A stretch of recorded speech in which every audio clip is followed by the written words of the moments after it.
1 2 3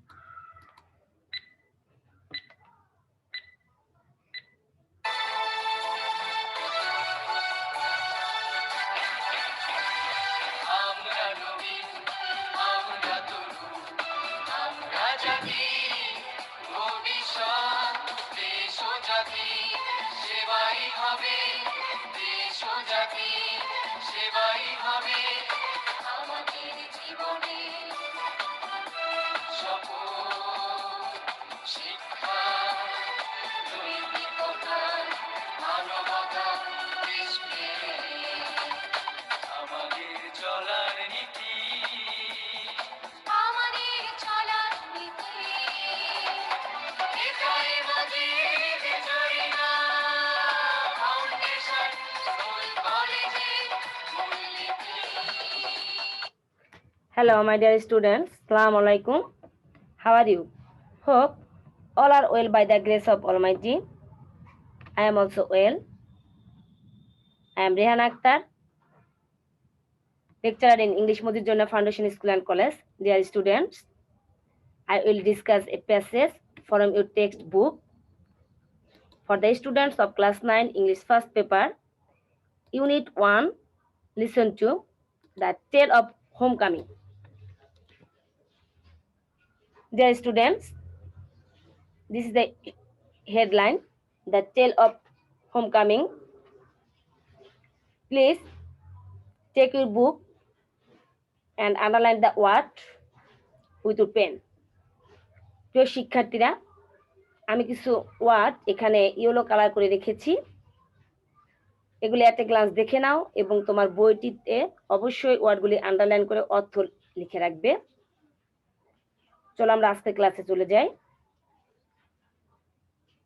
Bangabandhu Sheikh Mujibur Rahman was arrested by the Pakistani army immediately after arrest মানে হচ্ছে গ্রেফতার করা, ইমিডিয়েটলি অ্যাডভার্ব এটা হচ্ছে তাৎক্ষণিকভাবে,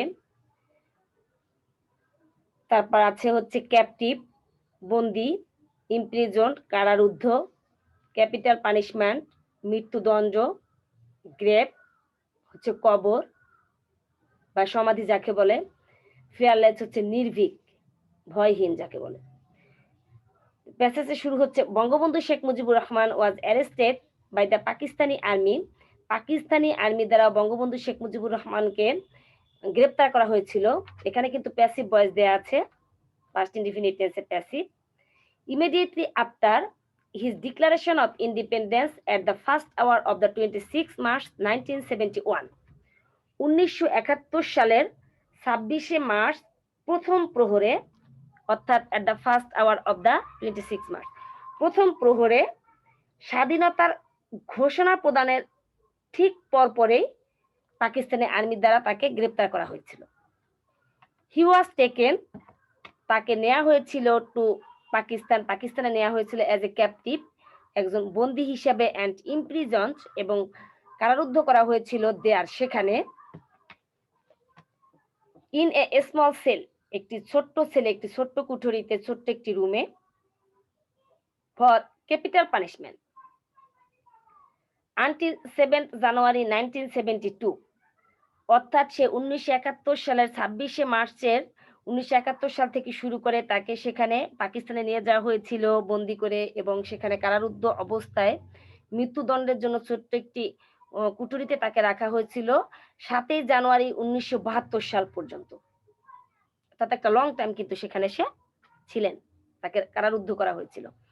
even a grave was dug, এমনকি একটি কবর খোঁড়া হয়েছিল, ওয়াজ ডাগ ডিগের পাস্ট পার্টিসিপল ফর্ম ডাগ, একটি কবর খোঁড়া হয়েছিল in front of his cell, তার এই ছোট্ট কুঠুরির সামনে, in front of phrase was সম্মুখে বা সামনে, বাট কিন্তু মুজিব ওয়াজ ফিয়ারলেস, কিন্তু বঙ্গবন্ধু শেখ মুজিবুর রহমান ছিলেন নির্ভীক ভয়হীন, তার জন্য কবর খোঁড়া হয়েছিল, তারপরও তিনি নির্ভীক ছিলেন, ভয় ছিল না তার।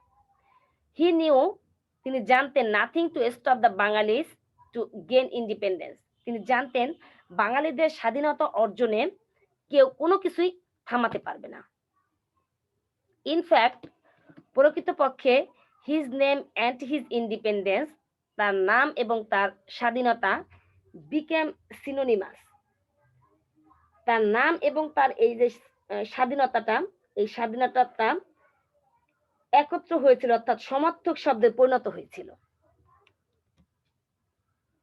So the whole world was waiting, সুতরাং সমস্ত বিশ্ব অপেক্ষা করিতেছিল, ব্রেথলেসলি অর্থাৎ অধীর আগ্রহের সাথে, টু উইটনেস হিজ হোমকামিং, তার এই স্বদেশ প্রত্যাবর্তনের সাক্ষ্য হিসেবে অধীর আগ্রহে সারা বিশ্ব অপেক্ষা করতেছিল।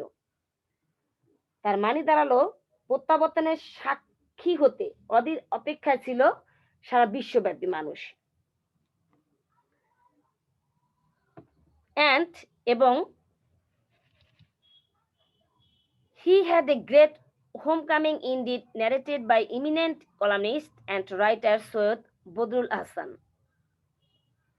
এবং তাকে এবং প্রখ্যাত সাংবাদিক ও লেখক সৈয়দ বদরুল আহসানের বর্ণনা মতে, ন্যারেটেড মানে বর্ণনা মতে, আর ইমিনেন্ট মানে হচ্ছে প্রখ্যাত, কলামিস্ট মানে হচ্ছে সাংবাদিক, রাইটার মানে হচ্ছে লেখক। সাংবাদিক এবং লেখক সৈয়দ বদরুল আহসানের বর্ণনা মতে তিনি প্রকৃতপক্ষে বীরের বেশে স্বদেশে ফিরে আসেন বা ফিরে এসেছিলেন।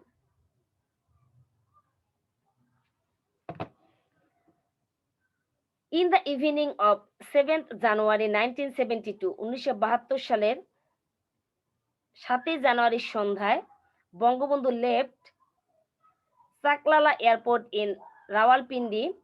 চাকলালা এয়ারপোর্টে রাওয়ালপিন্ডিতে চাকলালা এয়ারপোর্ট তিনি ছেড়ে এসেছিলেন 1972 সালের 7ই জানুয়ারি।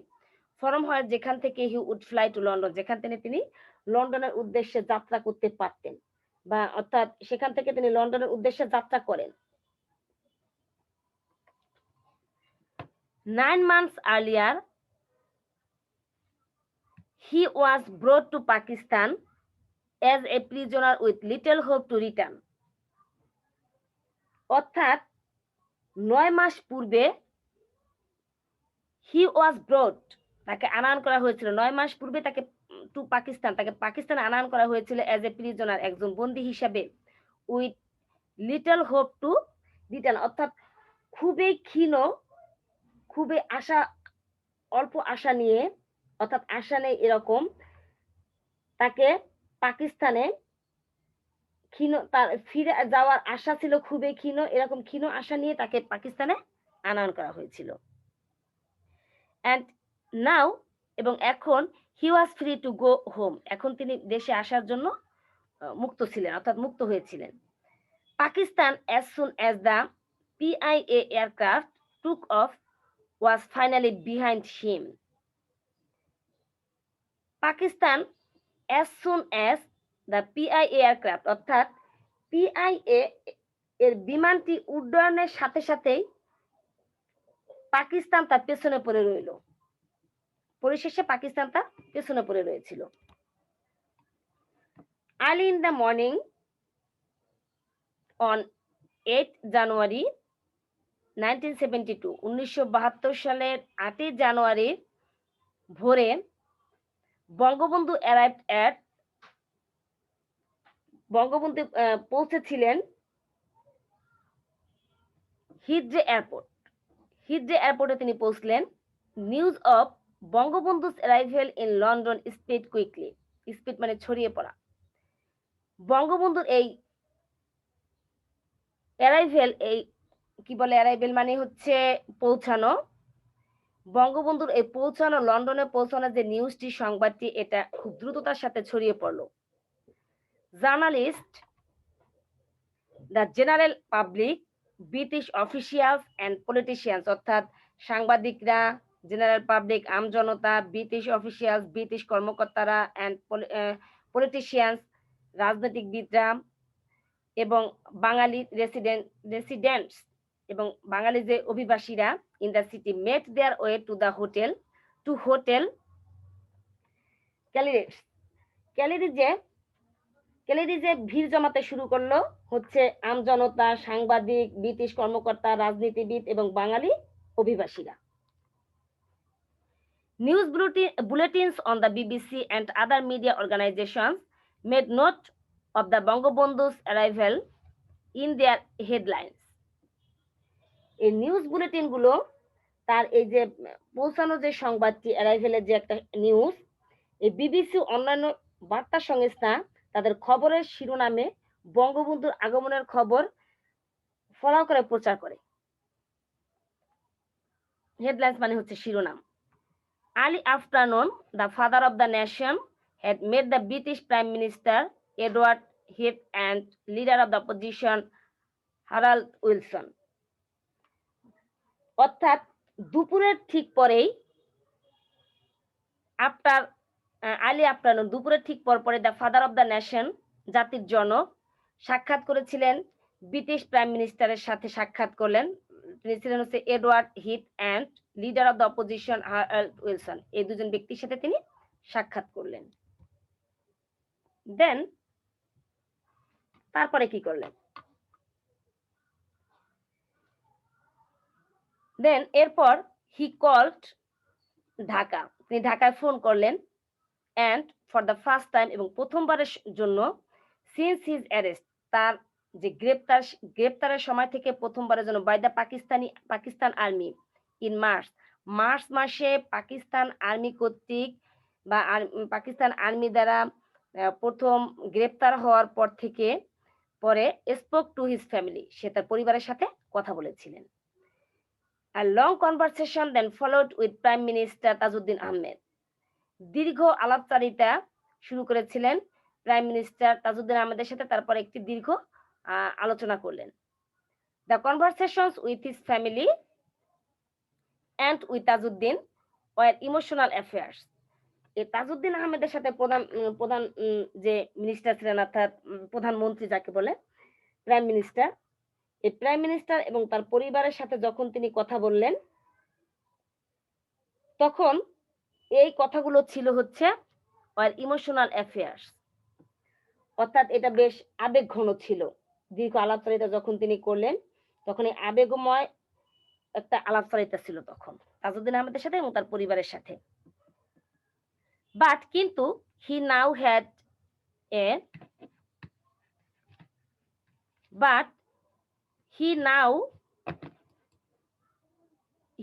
Had a clear picture of all.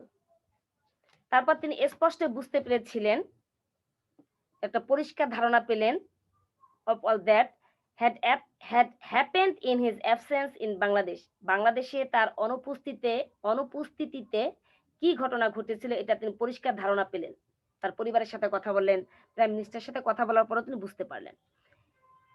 It gave him immense pleasure, এটা তাকে বিপুল আনন্দ দিয়েছিল, প্রচন্ড আনন্দ দিয়েছিল, নোয়িং দ্যাট, জেনে যে, he had truly liberated his people, অবশেষে সত্যিকার অর্থে তিনি তার আপনজনকে, তিনি তার জনগণকে সত্যি সত্যি মুক্ত করতে পেরেছিলেন।